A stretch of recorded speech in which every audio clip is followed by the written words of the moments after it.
ये पत्थर उठाने का मुकाबला है जी, हर साल यहाँ पे मुनक्कद होता है और पाकिस्तान के नामवर पहलवान यहाँ पे हिस्सा लेते हैं। मेरा नाम असलम हयात है जी, तहसील हसन अब्दाल से मेरा तल्लक है, सब्ज़बीर मेरे गांव का नाम है। ये मुकाबले होने चाहिए जी, हर जगह पे होने चाहिए पाकिस्तान में, ये हमारी सकाफ़त है, हर साल ये मुनक्किद होता है। तो यहाँ पे ज़ोर आजमाई होती है, जवानों में शऊर पैदा होता है, इसलिए ये मुकाबले होते हैं। तो मेरी दरख्वास्त है इंटरनेशनल लेवल पे भी, पाकिस्तान वज़ीर-ए-आज़म साहब से भी, ये हर जगह पे ये मुनक्किद किए जाए ताकि जो लोग हैं, हमारी नई नस्ल है, वो नशों से बच सके।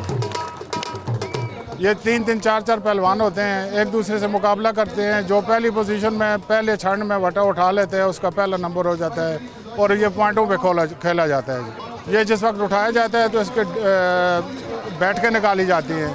जो ज़्यादा बैठ के निकाल सकता है उसके 2 पॉइंट होते हैं, हर बैठक के 2 पॉइंट। 3 तरीके होते हैं उठाने के, बैठ के उठाने के, सेंटर उठाने का और सामने फेंकने का। सामने फेंकने के सबसे ज़्यादा नंबर होते हैं 18 और इसको सेंटर उठाने के 12 नंबर होते हैं और जो बैठ के उठाता है उसके 6 नंबर होते हैं। इसको जो उठा के ज़्यादा बैठ के मारे, हम उसको अपनी ज़ुबान में बैठक कहते हैं। जो सबसे ज़्यादा सिट स्टैंड करता है उसको ज़्यादा नंबर मिल जाते हैं। जो सामने फेंकता है उसको सबसे ज़्यादा विनर खिलाड़ी वो करार किया जाता है।